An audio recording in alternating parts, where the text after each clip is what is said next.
Nagulat nga si LeBron James mga idol nang sabihin ito sa kanya ng isang Lakers reporter. Pero bago yan ay atin mo nang ang pag-uusapan ito mga sinabi ni Christian Wood after the game patungkol nga kay LeBron James.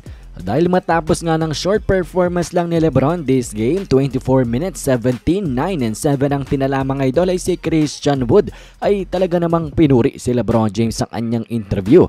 At hindi nga siya makapaniwala na LeBron James is doing this at his age. Pakinggan natin ng saglit ang ilan sa mga sinabi niya.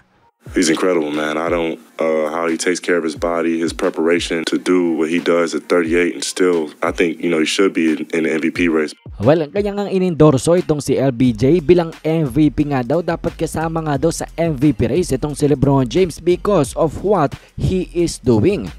Well mga idol, talaga namang sa edad ni LeBron ay hindi nga normal itong kanyang mga tinatanang stats. 26 points per game, 8 rebounds, 6 assists on a very efficient 59% sa field, almost 40% sa mga 3-pointers mga idol, 39.7%.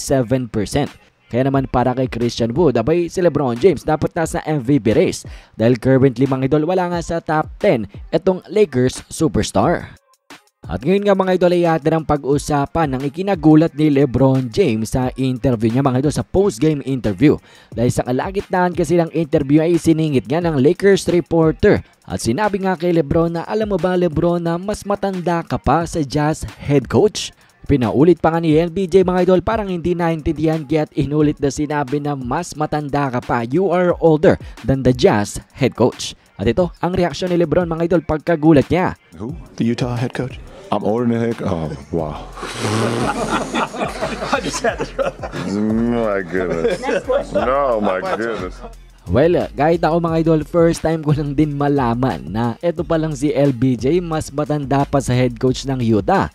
Si Will Hardy ay 35 years old pa lang mga idol, samantalang si LeBron ay 38 years old at magiging 39 na nga next month.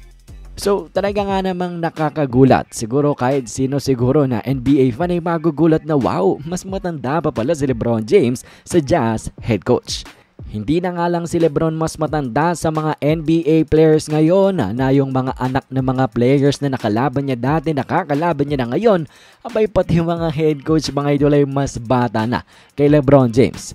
At isa nga itong patunay mga idol na yes, matanda na si LeBron James at the latter part na ng kanyang NBA career kaya dapat hindi natin i-take for granted itong si LeBron dahil hindi na rin matagal ang itatagal neto ni LBJ. At patunay din niya ng mga idol lang kanyang dedication for the game of basketball. Usually yung mga ganitong edad na players, either hindi na masyadong naglalaro or talagang retirado na nga at kasama na ang kanilang pamilya mga idol, ini-enjoy ang retirement. But for LeBron James, he's still going strong at obvious naman na kaya niya pa rin makipagsabayan sa mga batang player ngayon. Anyways mga idol, let me know your thoughts. Ano bang opinion nyo dito? Komento nyo lamang yan.